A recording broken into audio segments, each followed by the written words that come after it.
Pastor David Poyong Cho. A fé que abre as portas do mundo divino da quarta dimensão. No sul da China, os nativos foram surpreendidos por uma estiagem.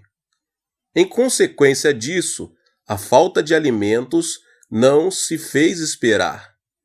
Em meio àquelas circunstâncias, chegou um missionário, anunciou o evangelho e o povo começou a crer em Jesus. Certo dia, um dos recém-convertidos aproximou-se do missionário, manifestando a imperiosa necessidade de sobrevivência. Pastor, estamos morrendo de fome. Por acaso o Senhor pode nos ajudar? Diante dessa pergunta desesperada, o missionário respondeu: pelo esforço humano, não podemos fazer nada. Entretanto, o Antigo Testamento narra que Deus enviou o maná para o povo de Israel em sua passagem pelo deserto. Se nos ajoelharmos em oração, Deus nos protegerá, assim como fez com o povo de Israel. Um grande milagre vai acontecer. Todo o povo orou durante 44 noites. Quando terminaram de orar, uma grande tempestade formou-se no norte e nuvens começaram a acumular-se, provocando uma chuva torrencial. O surpreendente é que logo após a chuva, o povo descobriu um monte de trigo tão grande que precisou ser removido com pás. A fé nos permite ter acesso à quarta dimensão, o mundo de Deus. Muitos cristãos não experimentam o mundo de Deus porque não atraem a quarta dimensão mediante a fé. Todos os feitos de Jesus, narrado na Bíblia, são produto da atração do mundo da quarta dimensão. Se você começar a ler a Bíblia com a lente da quarta dimensão, descobrirá que, ao realizar o milagre, Jesus não dizia: eu o curei, e sim, a sua fé, sua quarta dimensão, o curou, ou a sua fé o curou, vá em paz.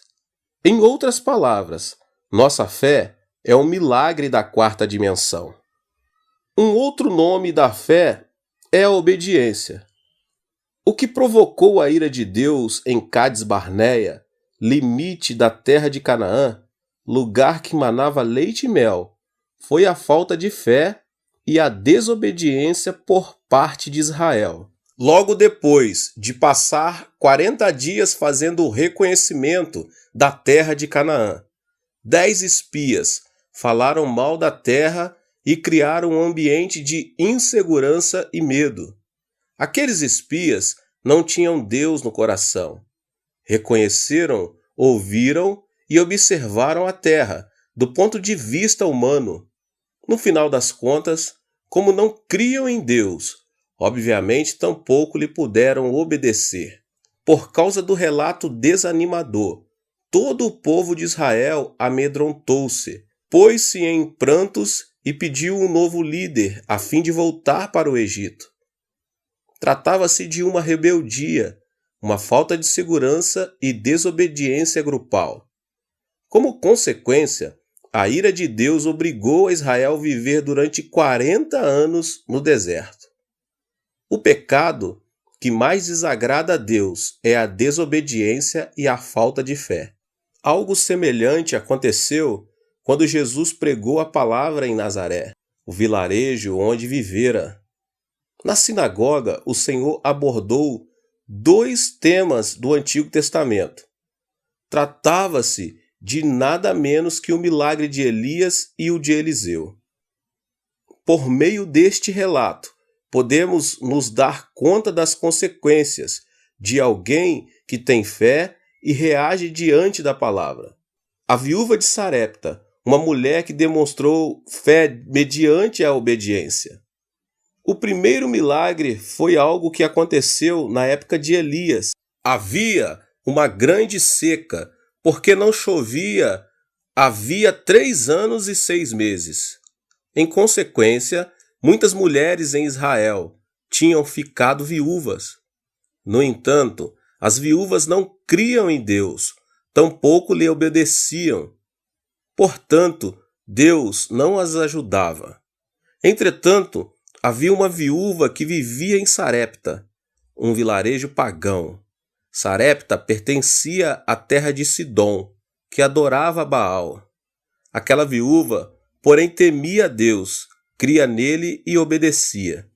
Embora, para o profeta Elias, aquela viúva não passava de uma mulher pagã que adorava outro Deus, o Senhor enviou o profeta para vê-la. Ao aproximar-se, Elias viu que a viúva estava apanhando lenha e disse: "Vá agora mesmo e traga-me um pão e uma vasilha de água."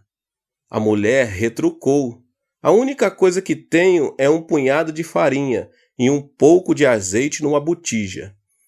Eu estava exatamente apanhando lenha para entrar e preparar comida para que eu e meu filho possamos comer, para depois morrermos." Elias insistiu: "Faça o que você precisa, mas traga-me primeiro um pão feito com sua farinha e seu azeite.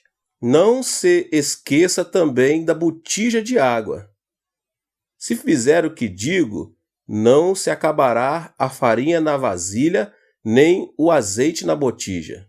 Em circunstância tão desalentadora, a viúva de Sarepta creu na palavra de Elias. Certamente, ela também estava com fome. Além disso, tinha um filho que chorava pedindo comida. Entretanto, não pensou em sua situação, nem na situação de seu filho. Preocupou-se primeiro em obedecer ao profeta. Não é fácil obedecer pela fé. No entanto, a viúva de Sarepta deu de comer a Elias, e o profeta comeu o pão e bebeu a água que lhe serviu a viúva. Por causa da obediência, a farinha da vasilha não diminuiu, nem o azeite da botija, e isso durante 3 anos e 6 meses, enquanto durou a seca naquela região. Foi um milagre de Deus. Onde há fé e obediência, pode-se experimentar a presença de Deus. Outro caso, meus irmãos, é o de Naamã. Naamã foi um homem que demonstrou fé mediante a obediência. O segundo milagre a que Jesus se referiu ocorreu na época de Eliseu. Nesse tempo, havia muitos leprosos em Israel. No entanto, nenhum deles cria que Deus poderia curá-lo. Contudo, o que aconteceu a Naamã, general do exército da Síria, país inimigo de Israel, foi diferente. Ele era leproso. Certo dia, Naamã ouviu uma jovem serva israelita dizer o seguinte à sua senhora: "Eu gostaria que o meu senhor fosse até o profeta em Israel. Se Eliseu orasse por ele, meu senhor seria curado da lepra." A fé vem pelo ouvir, e o ouvir pela palavra de Deus. Assim que escutou essas palavras, Naamã viajou até Samaria para encontrar-se pessoalmente com o profeta. Todavia, ele foi primeiramente ao rei de Israel, que reagiu, rasgou as vestes e disse: "Por acaso sou eu Deus capaz de conceder vida ou morte? Por que este homem me envia alguém para que eu o cure de lepra? Veja como ele procura um motivo para se desentender comigo." 2 Reis 5:7. O rei teve essa reação porque imaginava que a presença do sírio tinha segundas intenções, isto é, aquela seria uma desculpa para atacar Israel. Ao ouvir a notícia de que seu rei havia rasgado as vestes, Eliseu pediu que lhe enviassem Naamã. Assim, Naamã apresentou-se diante da casa de Eliseu, acompanhado de seu grande exército. Para sua surpresa, porém, o profeta nem sequer saiu para saudá-lo e enviou um servo para lhe dizer: "Vá e lave-se 7 vezes no rio Jordão. Sua pele será restaurada e você ficará purificado." Ao ouvir estas palavras, Naamã ficou muito indignado e saiu dizendo: Eu estava certo de que ele sairia para receber-me e invocaria em pé o nome do Senhor, o seu Deus, moveria a mão para o lugar afetado e me curaria da lepra. Não são os rios Abama e Farfá, em Damasco, melhores do que todas estas águas de Israel? Será que não poderia lavar-me neles e ser purificado? E foi embora dali furioso.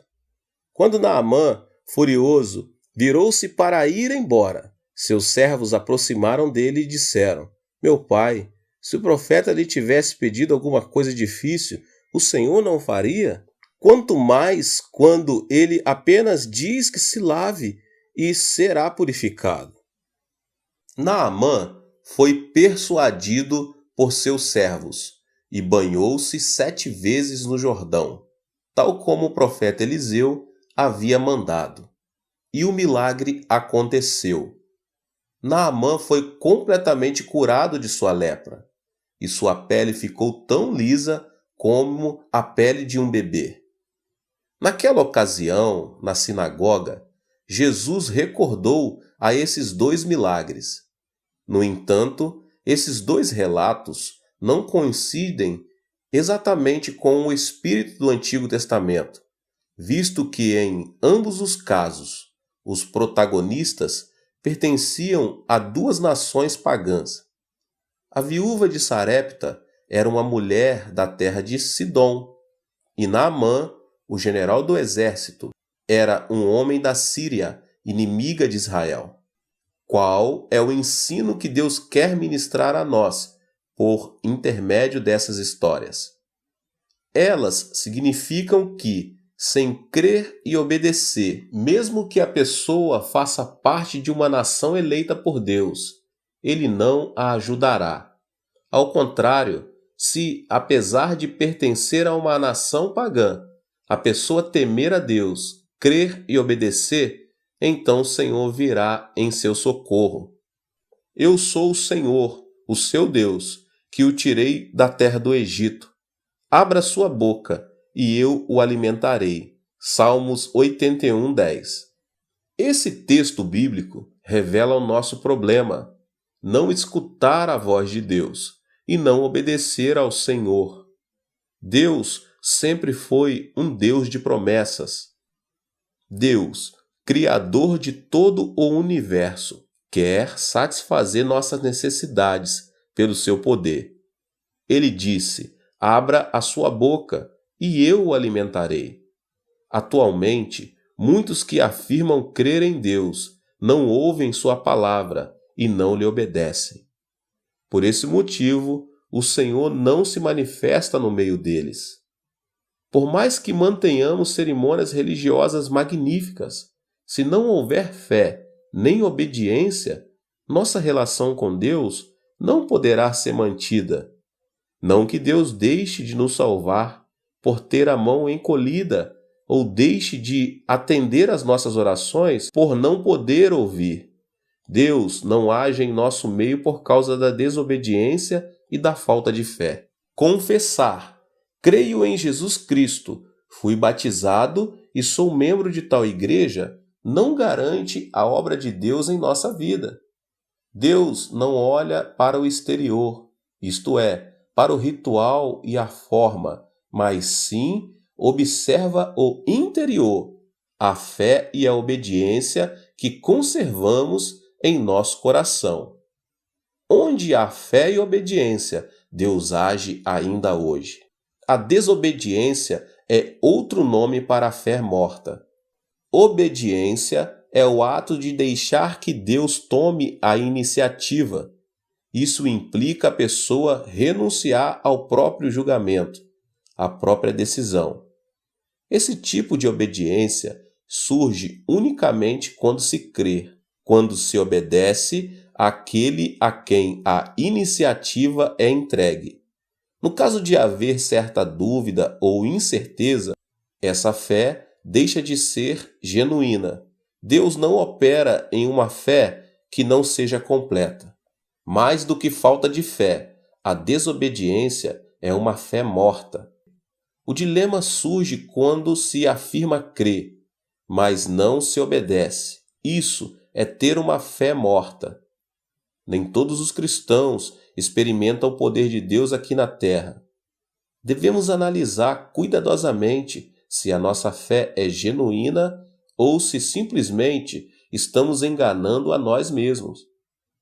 Diante da menor dúvida, devemos restaurar nossa fé pela obediência.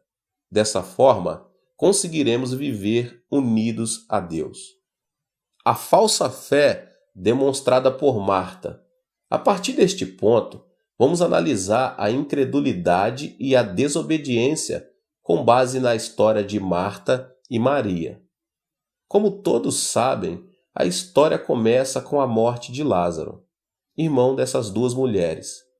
Fazia muito tempo que os pais deles haviam morrido, e o irmão, o arrimo da família, agora morrera também. E Jesus chegou quando já se haviam passado 4 dias desde a morte de Lázaro. Fazendo este pedido, Marta murmurou contra o Senhor: se estivesses aqui 4 dias atrás, meu irmão não teria morrido. Por que chegaste tão tarde? Já não há esperança para nós. Marta e Maria estavam sem esperança. Agiam na 3ª dimensão. Na 4ª dimensão, Jesus é o mesmo ontem, hoje e para sempre. Marta, entretanto, cria no Jesus de 4 dias atrás, mas não no Jesus daquele momento. Aqui vemos o grande erro da fé que Marta demonstrava ter. A fé não deve mudar por causa das circunstâncias. Entretanto, Marta não tinha esse tipo de fé. Analisemos nossa fé com base na conversa de Jesus e Marta. Senhor, disse Marta a Jesus, se estivesses aqui, meu irmão não teria morrido, mas sei que mesmo agora, Deus te dará tudo o que pedires. O seu irmão vai ressuscitar, disse Jesus. Eu sei que ele vai ressuscitar na ressurreição no último dia, respondeu Marta. Então Jesus lhe disse, eu sou a ressurreição e a vida. Aquele que crê em mim, ainda que morra, viverá. E quem vive e crê em mim, não morrerá eternamente. Você crê nisso? Não parece algo estranho o diálogo entre Jesus e Marta? Se você estudar o texto minuciosamente, perceberá que Jesus está tentando transmitir a ela um ensino importante. Jesus está usando a linguagem da fé para que opere a 4ª dimensão. Marta, porém, não está sequer preparada para ouvir as palavras de fé. Em síntese, a fé professada por Marta era falsa. Jesus disse, o seu irmão vai ressuscitar. E Marta reagiu dizendo, no dia da ressurreição, claro. Além disso, Jesus disse, eu sou a ressurreição e a vida. Aquele que crê em mim, ainda que morra, viverá.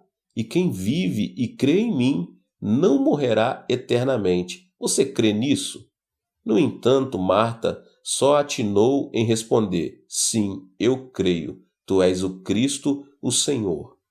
De início, parece que Marta está fazendo uma confissão de fé, mas se analisarmos o texto cuidadosamente, percebemos que Marta não está respondendo à pergunta feita por Jesus.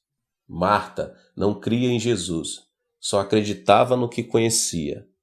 Conhecer e crer são 2 coisas totalmente distintas.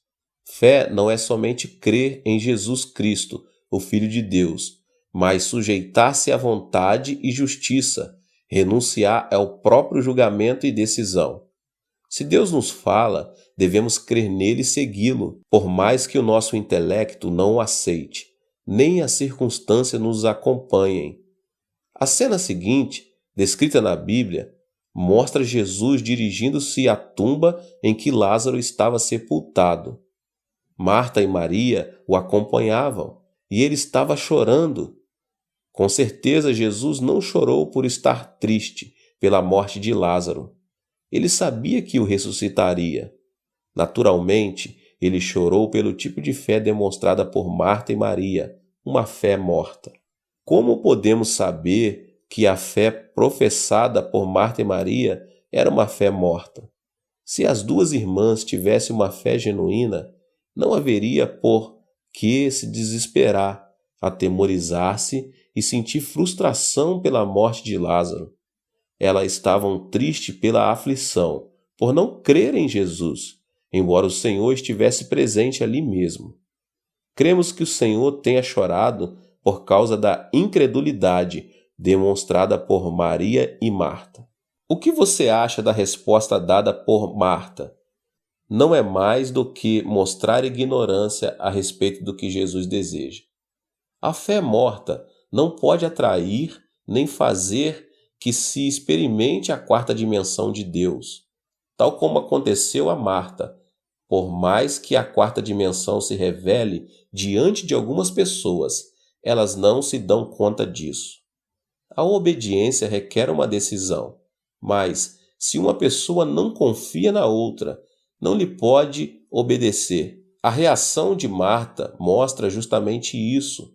Essa cena deu-se quando Jesus se achava diante do túmulo de Lázaro. O diálogo continuou e a falta de comunicação também. "Tirem a pedra", ordenou Jesus. Apesar da incredulidade de Marta, Jesus insiste na linguagem da fé e trata de atrair o mundo da quarta dimensão. Aqui está uma amostra da típica desobediência. E mais, pode-se dizer que se tratava de uma rebeldia. Jesus se viu surpreendido pela falta de fé de duas discípulas como Marta e Maria. Ainda quando Jesus lhe pediu que removessem a pedra para que ele pudesse ressuscitar Lázaro, Marta e Maria não obedeceram. Sem fé, é impossível agradar a Deus. Nesse caso, porém, Jesus estava tratando de ensinar Marta. Tão somente como a remoção da pedra, o milagre iria acontecer. E a quarta dimensão manifestaria em sua plenitude. Marta estava repelindo o coração de Jesus, que lhe estava oferecendo a maior felicidade de sua vida.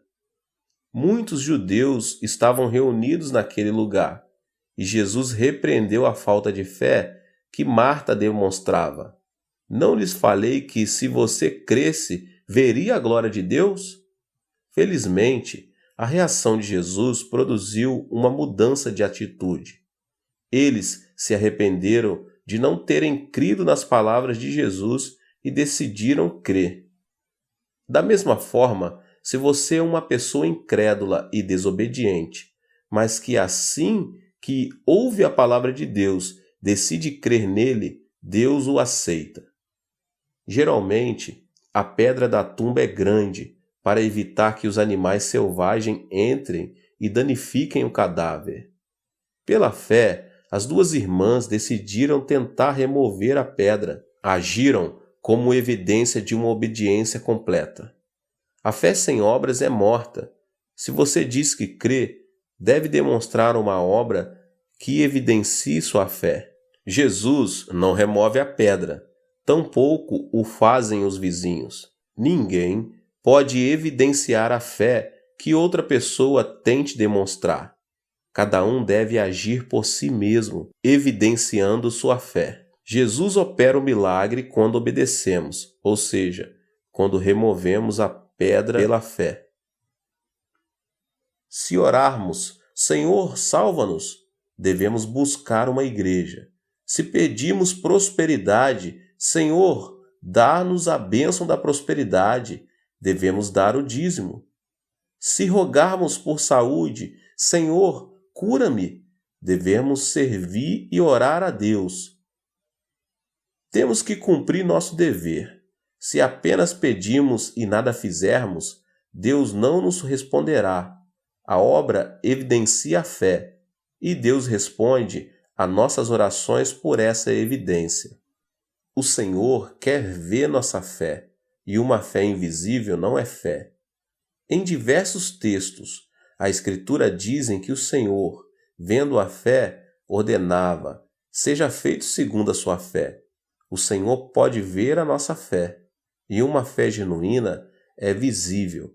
Ao contrário, uma fé invisível não é genuína. A terra deixa de ser terra quando fica submersa nas águas do mar. A terra é terra quando permanece acima do nível do mar. Uma fé invisível não é fé. A fé genuína é aquela que se vê. Jesus estava pedindo a Marta e a Maria que demonstrassem por essa obra essa fé invisível. Remover a pedra implica demonstrar a fé mediante a obediência. As duas irmãs conseguiram remover a pedra com todas as suas forças. Ao abrir-se a porta do túmulo, um odor horrível atingiu o lugar. Nesse instante, diante da pedra, o Senhor ordenou: Lázaro, venha para fora. Todos observavam a cena com certa ansiedade. Marta e Maria também estavam ansiosas. Todos os olhares estavam voltados para a porta do túmulo. De repente, viu-se um vulto branco, mas em pouco tempo todos se deram conta de que era Lázaro envolvido em faixas, com o rosto envolto num sudário. Jesus Cristo é o mesmo antes e depois da morte de Lázaro, o mesmo ontem, hoje e eternamente. O milagre de Deus havia acontecido. Da mesma forma, o milagre ocorre hoje para todos que crerem e obedecem a Deus. Meus irmãos, que Deus vos abençoe. Que palavra, né? Você que chegou aqui nesse canal e ainda não é inscrito, se inscreva no canal e ative o sininho das notificações, para que você não perca nenhum vídeo que são postados todos os dias aqui no canal, tá bom? E deixe também o seu like. Não se esqueça também de compartilhar esse vídeo com as pessoas que você mais ama. Deus te abençoe, em nome de Jesus. Nos vemos nos próximos vídeos. Tchau, tchau.